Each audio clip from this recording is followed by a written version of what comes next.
Okay, good morning to everybody. Thank you so much for joining us as we continue our journey through Likutei Moharan, and we are currently holding in the middle of Torah Chof.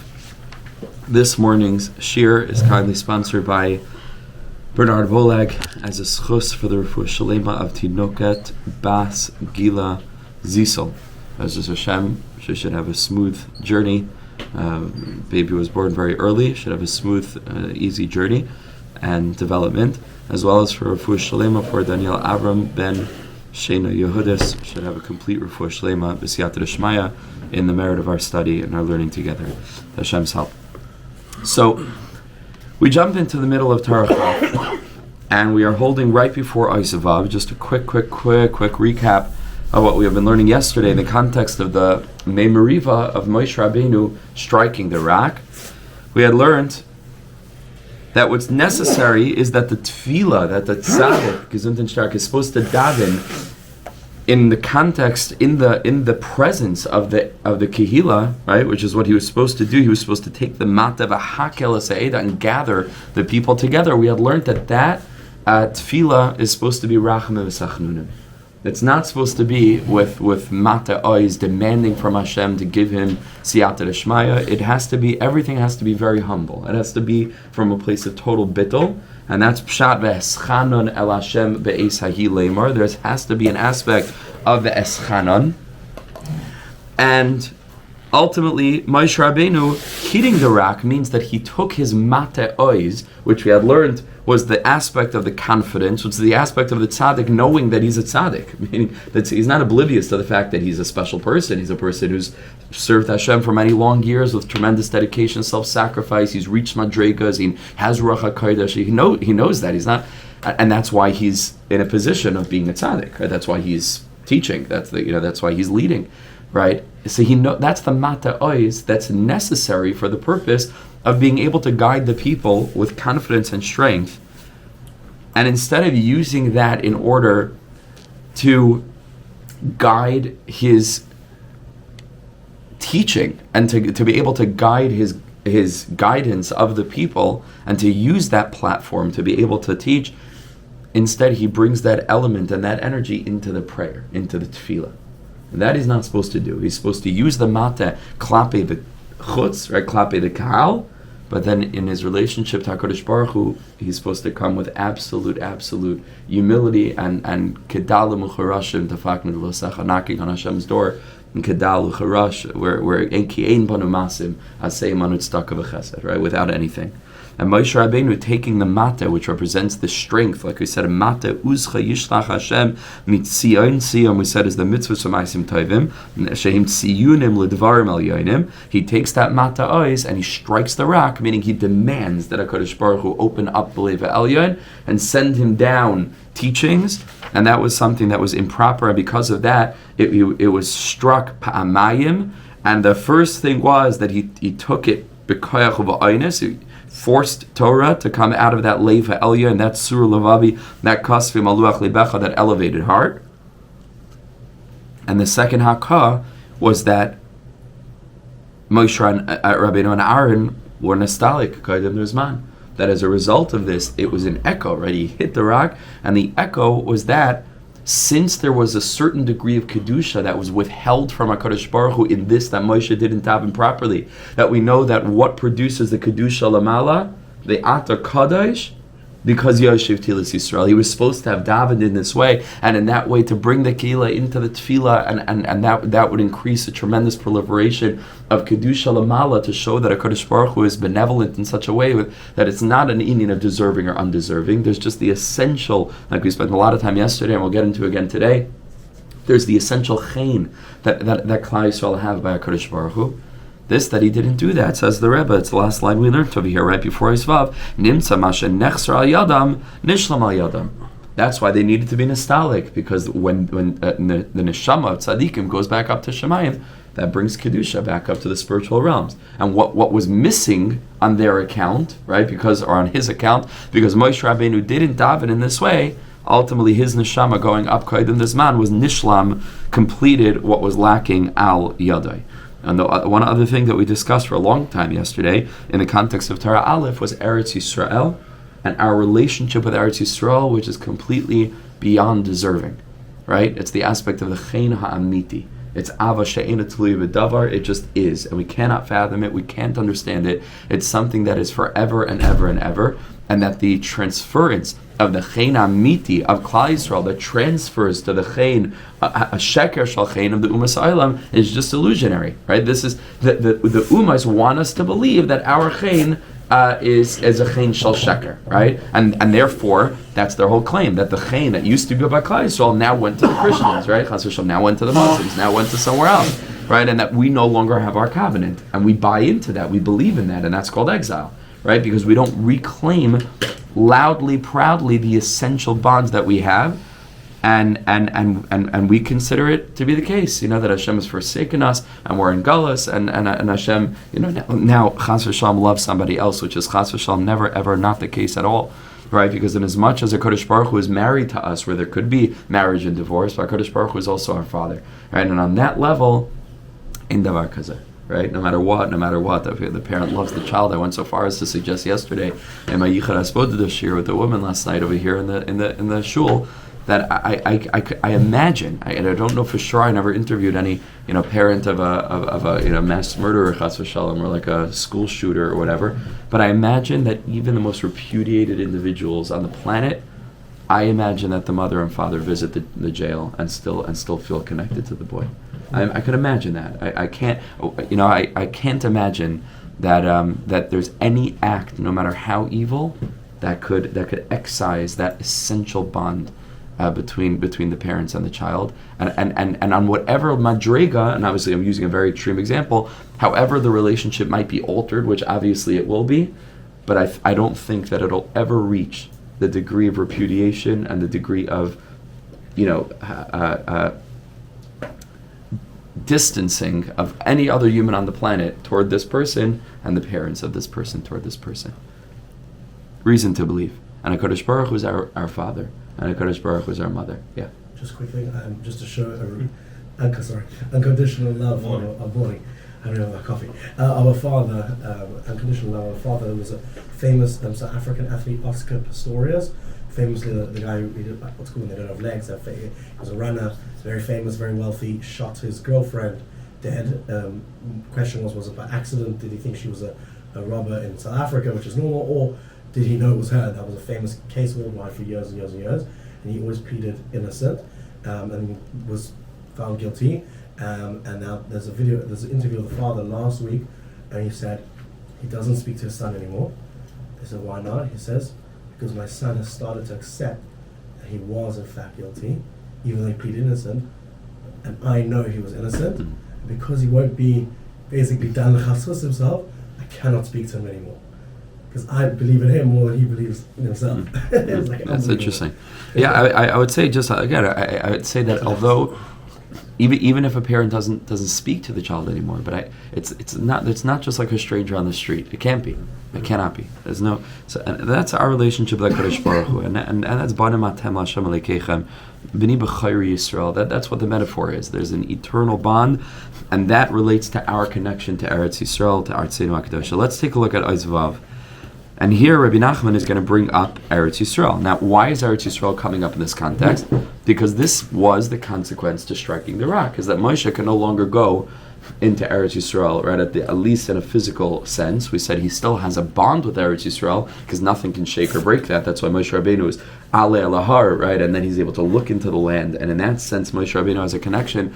The Mea Shilach goes so far as to say that the only reason that Avir the Eretz Yisrael Machkim, that the air of Eretz Yisrael makes one wise, is because of the eyesight of Moshe Rabbeinu. Mm-hmm. So as Moshe looked into the airspace, and when you enter into Eretz Yisrael's airspace, you're basking in the eyesight of Moshe Rabbeinu, and that's what's machkin about Eretz Yisrael. So, amazing thing. So here the Rebbe says, so the flip side of this is that if the process had gone correctly, so that's mamish Eretz Yisrael, kimitzia and teitzei saira. We said on the previous page, Dabra Alev Yerushalayim. That is, or the rock, the Tzur Yisrael is the rock of the Even Shasiya, right? Of the Beis Hamikdash, the Kodesh HaKodashim, Yerushalayim. So therefore, Ubeschus, says the Rebbe, Ubeschus HaTorah Shemamshichim, Zeichen the Eretz Yisrael. Through that, we could be Zaychat Eretz Yisrael. Kamash Kasav, the end of that pasuk is Hiketzur v'Yizuv Mayim, etc. Vayitanam Artus Gayim. That's what it says in the direct context of striking the rock and water flowed out. HaKadosh Baruch Hu gave us Eretz Yisrael. Aval Eretz Yisrael Yachas Meshloisha Devarim Shabayim Aidei Yisurim. The Rebbe says that Eretz Yisrael is one of the three things that comes on account of Yisurim. We can only access Eretz Yisrael, we know, through suffering. Ve'ikar Yisurim, says the Rebbe, you know what the primary suffering is? Him hamoinim harasha'im moitzi edibas haaretz. The primary suffering is not that we experience suffering when we get to Eretz Yisrael, or on our way collectively to Eretz Yisrael. We're in Oisavav and Torah Chof. Yeah? In Torah Chof. So that's not the primary Yisurim. Because if we believed in the thing, if we really believed in it, and then we suffered, but it's understandable, right? And we're willing to be in it, and we're willing to go through what we go through, because we understand the preciousness, we understand the importance, and we understand the truth about this endeavor, about this relationship that we have with Eretz Yisrael. But the Moitzi Dibas Eretz Yisrael, which is a clearer reference to the Meraglim, when there are those who are slandering the land and basically saying, well, you have no Oisvav Chevra. Yeah?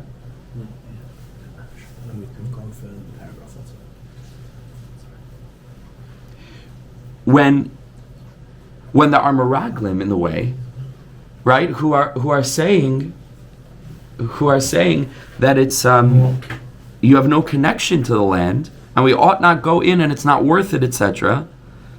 So then, that's the Ikar Yisurim, says the Rebbe. That's the Ikar Yisurim, because suffering is worth suffering if it's worth it. But if it's not worth it, and it's something that's like it's a pipe dream, and what are you talking about? You don't deserve this land anymore. So then, that's the Ikar Yisurim. So says the Rebbe, the first step is to get rid of all dissent. The first step is that we need to stop the discouragement.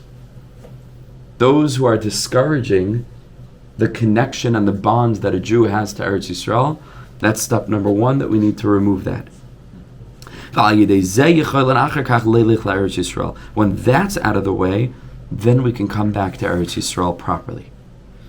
Right, so the ikr, the primary Indian that needs to be battled, is the claim, not that the way in which we're coming back to Eretz Yisrael is appropriate or inappropriate, or every action by Israel is proper or improper, etc., etc., but the claim that we don't really have a connection to the land, which is sheker muchlat. Anybody with eyes knows that. You have to be a real, for whatever, anti-Semite or anti-Israel, to an extreme, to start denying historical facts, that archaeological evidence that's accepted by any other standard demonstrates a connection to the Jewish people for thousands of years to this land. This is not negotiable. That has nothing to do with your opinion about Israel. This is a fact. These are historical facts. The two temples stood in that place.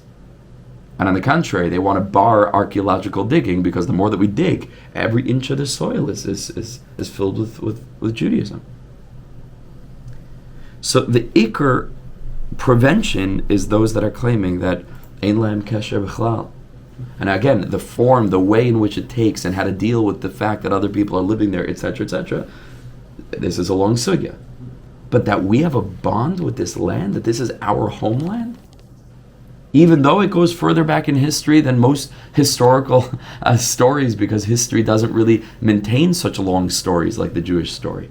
History doesn't have. So we've never heard of a people returning to their homeland after 2,000 years, because there aren't people left after 2,000 years going back to where they came from. And the non-Jewish world, it's fascinating. If you just, parenthetically, if you read down YouTube comments, on videos relating to the conflict and so on, it is astounding the extent to which people are simply incapable of truly understanding what a Jew is and what a Jew's relationship to Eretz Yisrael is.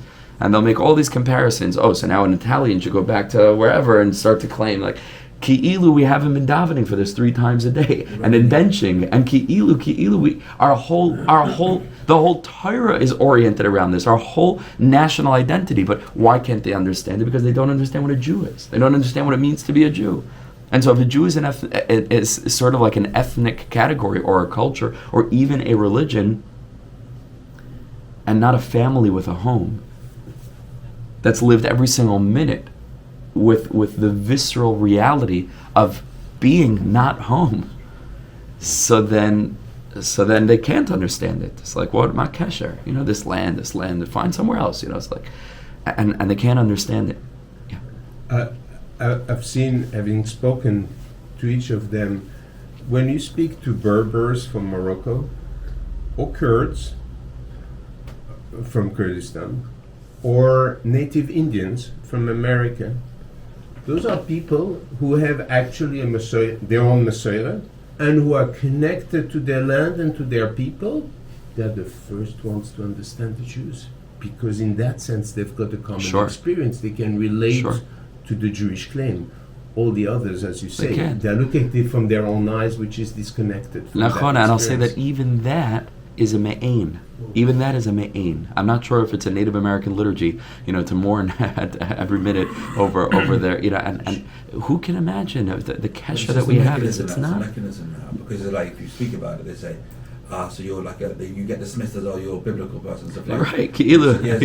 Like they say, without religion, try to hear a Zionist, talking about the connection to Israel without bringing up the religion. It's like, well, yeah, like that's what it means to be a Jew, etc. etc. I'm not getting into this whole. I'm just trying to open up a little bit. Yes, exactly. Because without that, you're right. It's like, we don't have a connection. So this, he says, this is this is the ikr. This is the primary SHIURIM, because that is weakening the heart more than anything else. That's mamish. How are we supposed to carry on in our historical arc, back home if there's no home and if we have no kesher to it? That's the meraglim. So the first thing is to battle that voice and to make that abundantly clear and to stake our claim. This is our homeland.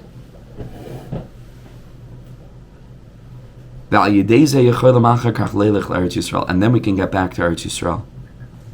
Listen, so you tell me if this is not prophetic, Ruach HaKodesh. I don't know what this is. Says the Rebbe, okay, so where are we going to get that power and that strength? Who in the world is going to support that? Because otherwise the Jews are post-Holocaust, a bunch of straggling survivors, She'eres HaPleta, in some DP camps. Like, where are we gonna? The koyach hazel la'anish es Rishayim, says Rabbi Nachman of Breslov. The koyach to get rid or to battle this claim, efshar ela k'shemekabel m'sakach hazeh Edom. The only way is if we receive this mandate, wink wink, from Edom, which is Christianity, which is England, right? Essentially. Because historically, Rabbi Nachman could have known this is hundreds of years after, that would be exactly where we got the mandate to return. And therefore, even though now it's very, very shaky, the general Western alliance supports the Jewish people's return to its historic homeland. And we have to get that koyach me'edoi.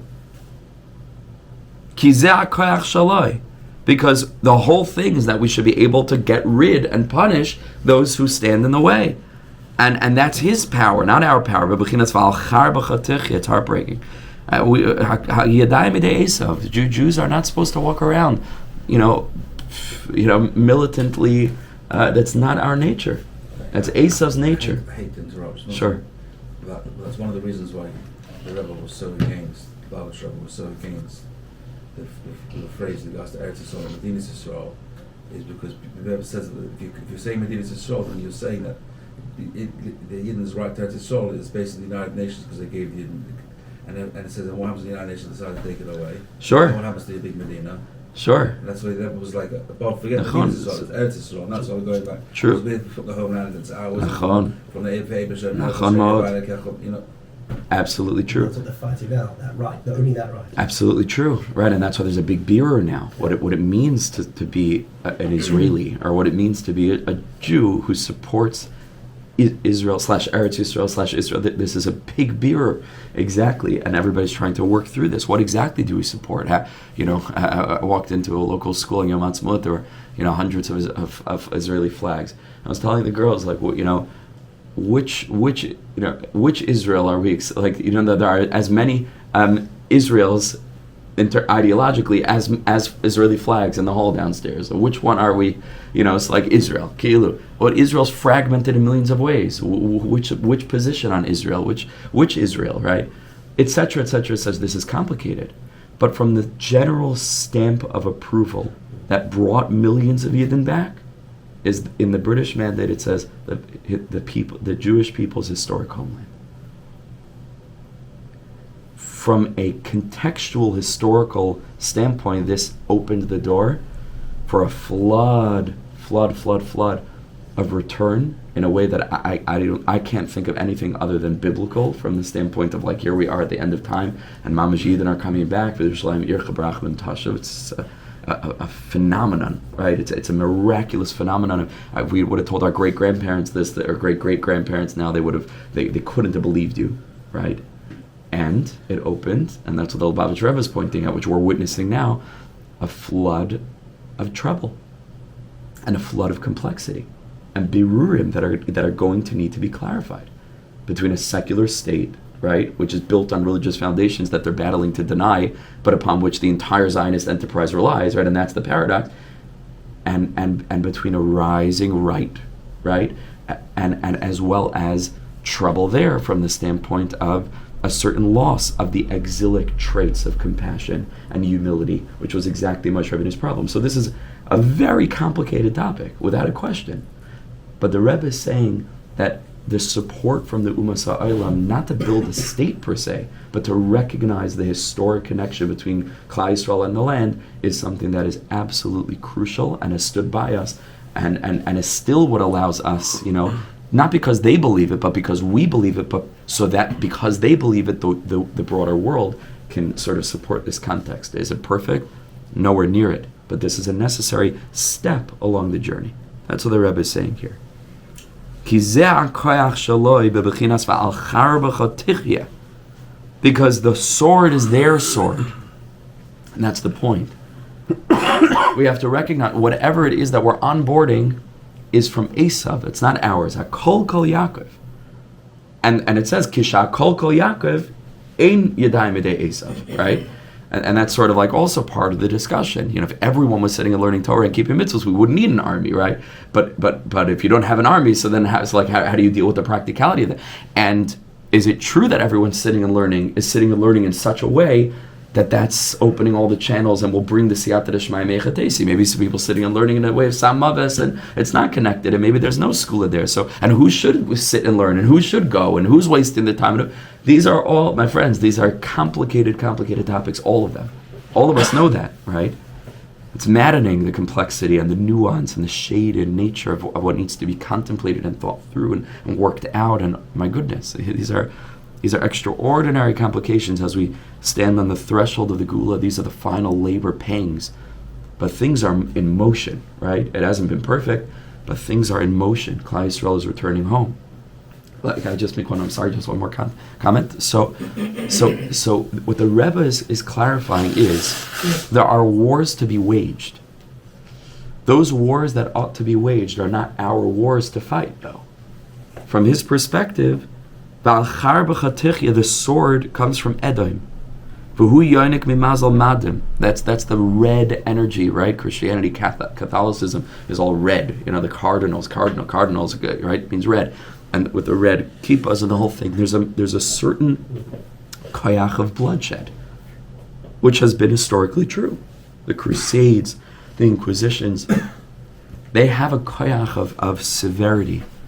And in the ultimate sense, no war needs to be fought because the whole world just recognizes the truth, and this is a shining kingdom of priests, and the world protects us just like they protected that one particular Jew. They decided to see the whole a collective Jewish spirit embodied in that one person and exalted him above all else, right? Which is the demigod God of Christianity, right? Which is true, whatever they said about him, about every single Jew and the Jewish nation, bichlal, but they couldn't realize that, which led to the irony of persecuting Jews and doing to Jews what they claimed the Jews did to Jesus, right, throughout history, which is an incredible paradox, because that paragraph of Isaiah 53 is talking about the Jewish nation. We are the suffering servant. By whose hand did we suffer? The Christians. Why did they kill us? Because they say we killed him, which is a pella.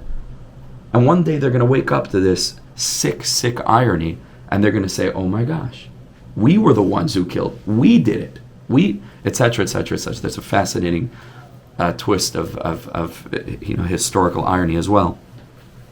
But ultimately, if they would have recognized that, we would have gone back without any problem at all.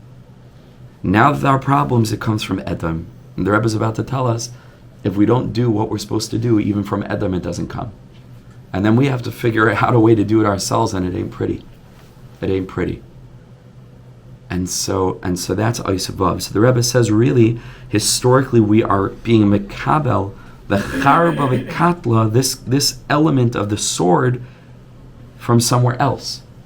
We're onboarding it. We have a contract with someone else. But it's not our own natural midah. Yeah. Just reading the last couple of sentences. So what we receive from Edom is the koach to punish, Yeah. rather than receiving, obviously, Eretz Yisrael. But that koach becomes ours. So the charba, we receive it from Edom, but then it becomes our cherev. Not necessarily. Not necessarily. The cherev is Edom's koach. The cherev is Edom's koach, and also we don't receive the power to punish. We're saying in the context, what are we punishing? We receive the power to offset those who are moitzi dibas haaretz. Right? He's using punishment in a metaphoric sense. Right? Meaning, how are we going to battle that voice?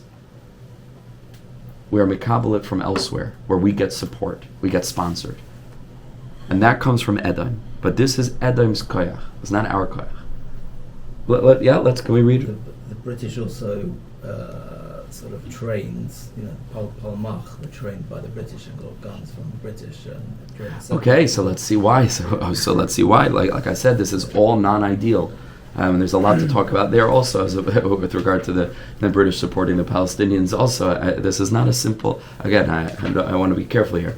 Every word I say has about 2,000 footnotes where we can go into every detail of the history. This has been there's not been a dull moment these past 70 years. There's been a lot on both sides. This is a long story now. Not talking about this. Yeah. We said, our cherev, not that. That's right. That's right. So the Parpers L'Chachma says that really we should have a cherev, but the cherev that we have is in koyach ala b'peh. That's our kol Yaakov, and he says if we would have the kol Yaakov of Torah and Tefillah, we wouldn't need anybody's help. We would be, and that's our cherev. So all I'm pointing out again is because I don't know how to interpret prophecies.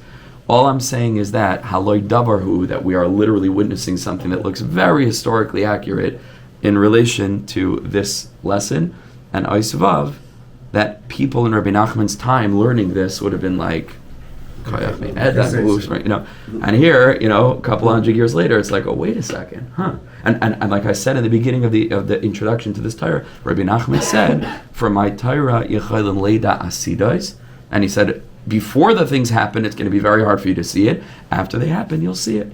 And I'm just pointing this out for me. And you should know, by the way, I looked in all the Mefarshim that I could find. I looked online. I haven't found anybody making this connection. So again, you're free to take or leave anything that I say. It's just my interpretation. You want to reject it, you're free to do so. I'm just sharing my hargasha. As I'm learning this Torah, it starts to spark, different aspects of the way that history has unfolded in a pretty remarkable way. Let's carry on. Says the Heilige Tzaddik Ois Zayin. Ve'edan, a person should know shalidei koichos ha'ruchnios hanevroimi oisias atar shechidesh ha'koichos ha'elu hein malachim mamish. He says when we're learning Torah and when we have compassionate leadership that's unified and Kehal Yisrael is empowered, and the Torah that's flowing down through the Poskim and through the Tzaddikim is Torah that's coming from the Lev HaElya, and that place of compassion, Kasvim Maluch Libecha. All of those words of Torah become angels. Hein malachim mamish. That's exactly what Aiden was saying, right? They become our cheref. Cheref pifiyos biyadam, like the Rebbe said over there. They create neshamas, they create malachim. And they are the media, the media or the medium that receive this sort of aspect of punishing, and they do the job. Right, Adni is Malchus, right? So Adni Yitain Oimer. So Malchus is producing speech, and that produces Hamavasris Tzvarav. Tzvarav is angels, right? Tzvakot, right? Tzvos is legions of angels. Vehe Manishim es Rishayim, and they will fight our battles. Bebechinas ki malacha vitzavalach. Right, the angels were commanded to he will step and tread upon the young lion and the viper and the snake. Now, but these holy angels, these forces of Ruchnius, they are all in accordance with the depth and the potency of the revelation of the Torah that's being revealed. Now, the Yischachas HaTorah and the potency of the Torah that's being revealed is Lefia Kedusha Shenitaisef Lamala, is all in accordance with how much holiness that's being sent up from the standpoint of the Lev HaTachtoin, which is the Inyan of the Mayim Tachtoinim, which is the Inyan of Shivchi Kamayim Libech Noichach B'nei Hashem, which is the Tefillah that's davened by the Tzaddik in his kashrus to the people, where there's an element and a spirit of humility. So when things are done with humility, that is able to trigger and channel down an influx of kedusha, right? Or that really brings an influx upward of kedusha lamala, which then comes down in Torah that flows, and that gives us the strength to return to Eretz Yisrael without needing to fight battles, because the battles are fought for us. And that means, historically speaking, just to get myself in more trouble, and which I never mind doing, as long as I believe I'm saying the truth, right? But part of the Zionist idea was to create the new Jew, right? It was basically saying, we're done with exile. Gamarnu, we had enough. It was like a fun ride, but the Holocaust is pretty much, like Adkan, and we're done, and we are in being done with exile, we need to look upon very natural inborn Jewish traits that existed before exile, but were absolutely strengthened in exile, which is a certain sweetness and a certain gentleness and a certain humility, and to say that all of those traits are exilic traits, and now, adrabah, we need to turn into alpha male, rough and gruff and aggressive and powerful, and we have to let go of all of that, and here we have to take on a brand new nature. And it could be argued that going into that territory like a bull in a china shop was probably not the greatest idea. Now the question is, were there other ideas? So you have to look into history, and you have to recognize that the Zionists in and of themselves, at the first, second, third Zionist Congress, if you read the speeches, which very few people do, right? But I've done. So if you go back in history and you actually read the speeches, you realize they weren't a unified front. There were many different approaches as to how to approach this, long before a lot of issues began as a result of the particular approach they took. Now, who's to say that if they would have taken another approach, it would have worked? I can't say that, you can't say that, but there were those who suggested it, and there were those who said, this is not really going to end well. I mean, there are millions of people already living here. You can't really just go and just kick them out, or figure out a way to, etc., pressure that whatever it was, or buy, or etc., etc., etc. It's not going to end well. And there's one particular speech which is almost prophetic in nature. I'm happy to send to the groups if anybody wants to read it, even though it's more painful because it makes things more delicate and nuanced and painful and difficult, where literally the ensuing 70 years is foretold. Then this is going to happen, then that's going to happen, and they're going to resist, and they're going to fight back, and we're going to have to fight them off, and there's going to be a cycle of violence, etc., etc., etc. So mamish, step by step, saying if you do things the way you plan on doing them, zelo, it's not going to happen. But I wonder what might have been missing is a certain religious humility and dialogue from the standpoint of using those traits that we onboarded throughout Galus, that made us more Rachmanim, that made us more Baishanim, that made us more Goyim L'Chasadim, and I wonder if things could have been done differently. It doesn't matter now, because whatever happened, and that's Madayaya, and that was apparently the only way it ever could have happened, and this is part of the birur. But from our standpoint now, from Me'ayin Yavai Shalom, from the Abraham Accords and from Saudi Arabia normalizing ties and everybody having lots of oil and lots of money and lots of secularism, like is that the peace that we're davening for? Is that where does peace come from? I believe peace comes from Hashem. Oiseh Shalom b'Meraymav, Hu Yaseh Shalom Aleinu. So I believe that part of the conflict is that you have two completely different ideologies that are trying to dialogue, which is impossible because they see things from a religious perspective, and we who ought to see things from a religious perspective see things from a Western secularist perspective. Those are not shared values. There's no ability to converse. But when you had people like Rabbi Menachem Froman, he was best friends with Arafat. Arafat. They used to go into Gaza all the time. They respected him a tremendous amount. They respect religious people. They don't respect secular people. I don't know if any more, any less than we do. Meaning we love them. I don't know if we respect them. That's antithetical to our worldview and to our Torah, which puts religious Jews in a very precarious situation vis-a-vis Zionism, because it's in a certain fundamental sense it's antithetical, and so we have to create all kinds of strange alloys because, but it's Eretz Yisrael and it's our brothers and sisters and it's and it's very complicated. It's all very complicated. But the Rebbe says, how you get to Eretz Yisrael? V'eschanan al Hashem. You get there with prayer, and you get there with humility. You don't get there with machine guns.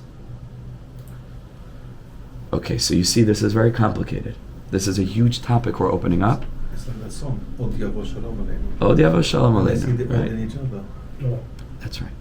Od Yavo Shalom Aleinu. Yafeh Ma'od. Yafeh Me'od. So a lot needs to evolve, a lot needs to change, and what's painful and difficult about seeing things this way is that it seems either almost impossible at this point, after there's been so much suffering on both sides, or it seems that if it is possible, it's way off in the future, and I don't know who's going to do it. But on the other hand, maybe it's even more optimistic than anything else, because the way that things have been going, this will not end. If you think they're going to finish off Hamas and all of Israel's problems are going to be solved, another thing will crop up right in its place. This is not going to work. This is not called peace. Even if they do negotiate at the end of the day a peace settlement, that's still not the peace that we're davening for. That's for sure. So then, in a certain sense, what I'm suggesting is so like pie in the sky, naive and whatever. But it is a vision for a resolution. I also believe, because I know people who are doing this work, that there is very shtila hate, not between this government or that government or this, on a human-to-human level, this work is starting to be done.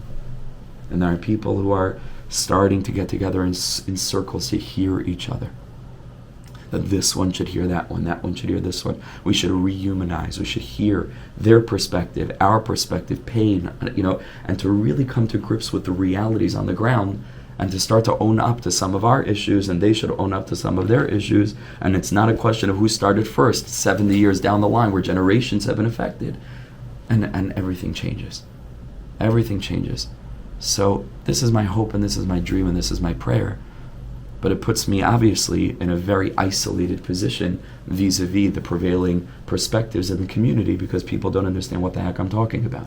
And that's generally true. But on this issue, all the more so, because who talks like this? Who thinks like this? I'm some like lefty, like woke, whatever. Like maybe I should go join Greta Thunberg, and like because all of a sudden that's immediately the way that people think. But what I'm suggesting is nuance, and honesty, and deep reflection. That's my suggestion always. And I'm finding when I look at Torah Chof, I see a lot of those elements. Veschanan, it's through tefillah. Through Torah and tefillah, then the angels come and they'll take care of it for you. And if not, we get it from Edom. And it's like, I don't know, is it just so coincidental that that history has unfolded along these fault lines? Maybe. I find it hard to believe. Just incredibly important to point out. Yes. That reaction that we had, let's say 70, 80 years ago, and maybe for good reason, but we had to become, drop those old traits and become alpha male type people. It's like, if mamish is, in a way, again, with obviously reason, but it's kind of like a teenager who has a self-esteem complex, and then wants to go work out in the gym for the next 3 years to get big and get big, but we know, when we get older, we all know, it obviously roots from a lack of a self-esteem. So it's this exact self-esteem issue that you've been addressing, saying, where we're actually misupak amalek, we're in suffix of what is our mission, what is a Jew. So we have to react mamish, saying, I gotta be like them. It's like mamish, this what is a Jew topic the whole time. And even consider your idea, utopian idea, with regards to Esav and Yaakov and Amalek, how does that all... First of all, Esav and Yaakov, Chaladeus, we're not dealing with Esav here. And I love how people bandy that term about with regard to Palestinians. Like, they're not Esav. The Chaladeus, they're Yishmael. That's A, right? Yishmael does tshuva in the end, and there's a total reconciliation, even with Esav, because we say in Az Yashir, right? Harsei, or what's the lashon? No, I'm going to forget the pasuk now, but right at the end, Esav and Yaakov walk together. That's it. So Esav told Yaakov Avinu when he came with the things, let's walk together, and he said, I can't. And all the old tzaddikim say, La'asad lava Esav and Yaakov will walk together, because the psukim, it's not my utopia, it's Yeshayahu Navi's utopia, right? It's our Nevi'im, right? That kibesi bes tvili kar l'chalamim. At the end, everyone's going to walk together. Yaakov said, it's not the right time in history yet. There's a lot that needs to be accomplished, etc. You should also know that interpretation of that medrash of halacha Esav Sainas Yaakov is a minority opinion. Moshe Feinstein, again, he's the one who in Igros Moshe applies Esav Sainas Yaakov. That means that every non-Jew hates a Jew, and that's just the way it is forever. Most of the mainstream of Farshim learn that it means what it says. Esav, like the person Esav, hated Yaakov. And that's that. That's the extent of the medrash. And because of those 3 words, all the Esav Sayin, or 4 words, as Yaakov, we built this whole ideology of suspicion that every non-Jew must fundamentally hate a Jew, and if they say they don't, they're lying, because halachi. It's crazy. So when I'm looking toward the future in terms of how to build a healthier perspective in terms of our interactions with the world, place within it, we need to start to drop some of these interpretations, in my opinion.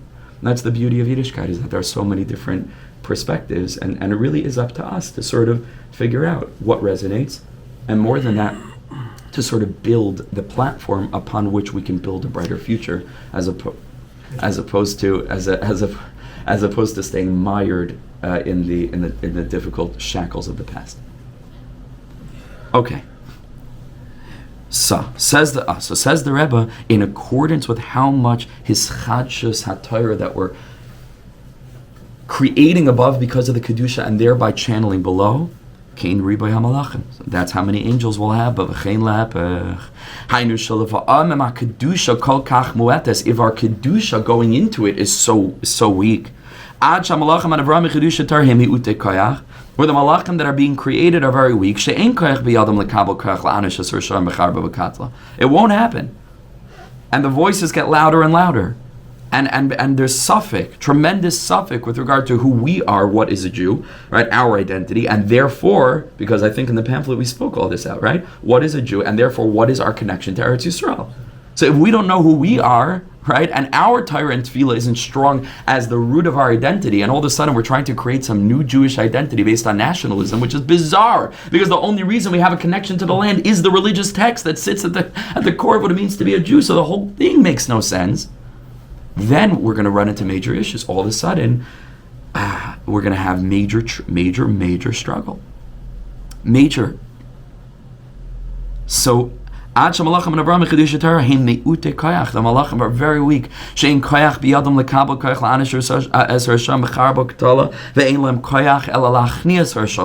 they can't get rid of them. All they can do is you scare them a little bit, but they don't go away.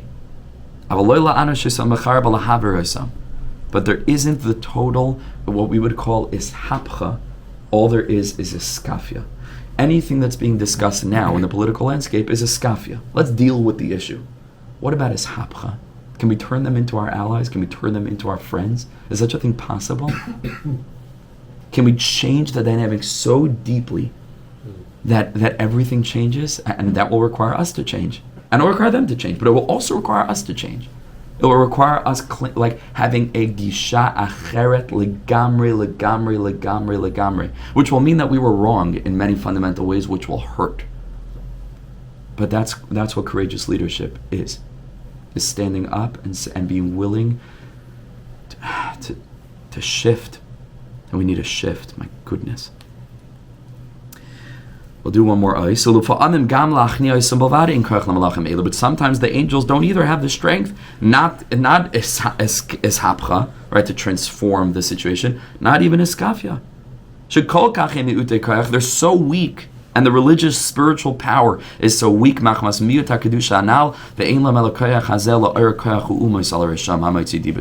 only thing it can do, right, is literally to put the ball back in Edom's court, right, and to cause that the nations of the world should fight our battle. But we don't have any strength. Like now in exile, we don't have strength. It only comes as a result of them, but not in terms of our own capacity to fight that war, not with a tank, but with the Kehal Yedidim of the Diburim and the Chatras HaTorah. The pasuk says in Habakkuk, the Rasha is crowning the tzaddik, surrounding the tzaddik. Alkein Yetze Mishpat, over there it's speaking about Sancheriv, they're getting into the context there. Alkein Yetze Mishpat Mu'ukal, therefore, justice emerges in a corrupted, distorted way. So the Rebbe explains, Ki Rasha Mesaviv Esat Tzaddik, right, like we said, Yerushalayim is surrounded, right, we said, Zois Yerushalayim Samtia B'Soich HaGoyim, it's surrounded by oppositional forces. So we don't have the ability ourselves to push it away. The only hope that we'll have is that the nations of the world will get involved. Then to receive strength from them to pursue and to make sure that we can do what we need to do. And Rabbi Nachman says parenthetically, sometimes this is literally from Hashem. Sometimes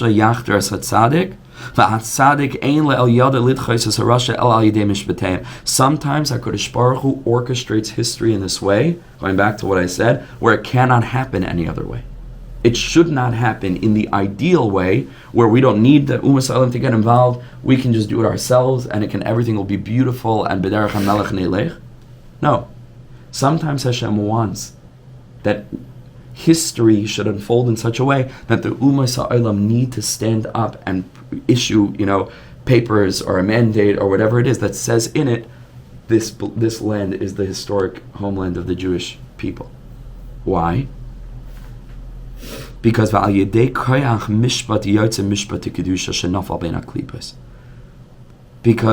thousands of years of distorted Jewish justice, of stacked, court cases, and bribed, lawyers and juries that were totally corrupt, as had happened throughout Jewish history. In that one issue of something that with not just moral clarity, but with existential clarity, with truth. So from there comes out a lot of the kilkel of mishpat, and it's a big tikkun.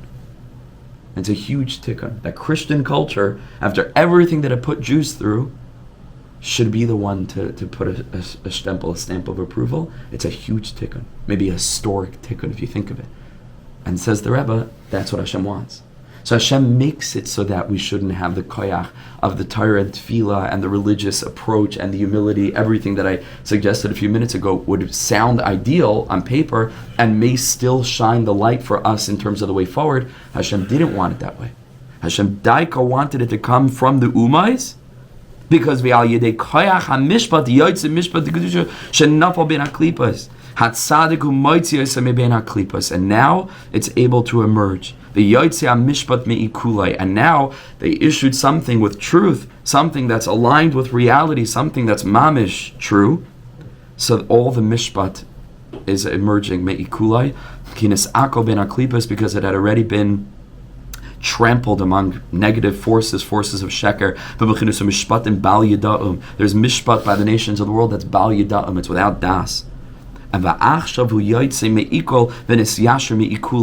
now, with the issuing of this clarity, right, and closing the mouths of those who say the Jews are making it up, they have no connection. You see, the whole Western world recognizes the connection. And Christianity is also in a very difficult place because they need the Jews to return only so that they can. It's unbelievable. It's like the Neturei Karta, whatever. It's so funny. We'll march with the Chevra down the street about Palestine, and then 3 times a day they are themselves saying to the Yerushalayim Ir Chabrachim Tashuv. Meaning, but that they won't ever reach that layer of the conversation. Tachlis, do you think that we're going to come back to Eretz Yisrael at some point? Yes, but that's not important for now. Right now, let's fight for Palestinian cause. All these things. All I'm saying is you have to be discerning, to be a thinking person, not just to take things on the surface, to think, to hear, to onboard, to listen, to work out, to weigh. This is the job of a Jew. Not platitudes on this side, not platitudes on that side. Nothing simplistic. We want the truth. You have to fight for the truth. Mamish, fight for it. Fight for the truth, and be willing to have your mind sometimes broken and sometimes rebuilt, and there are scars, and it gets stronger, and that's the way it goes. But tachlis.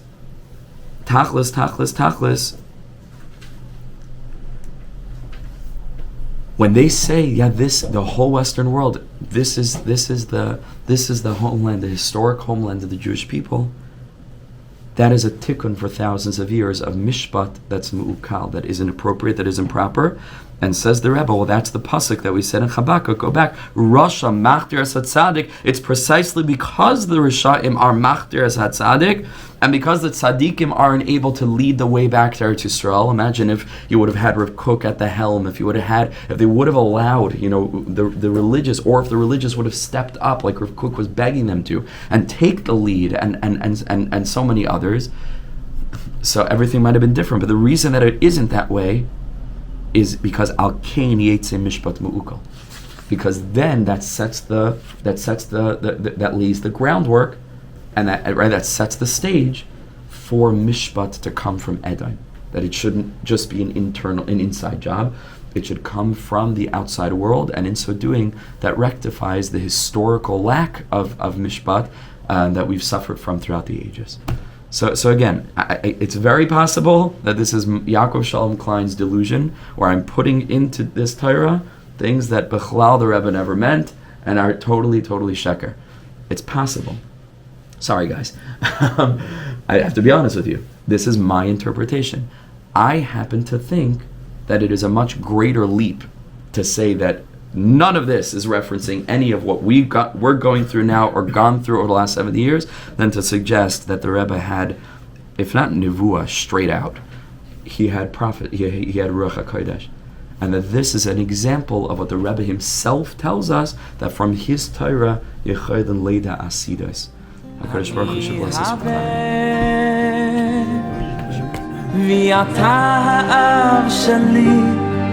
שכל כך אוהב אותי האב שלי מלך חי וקיים על כל נשימה שאני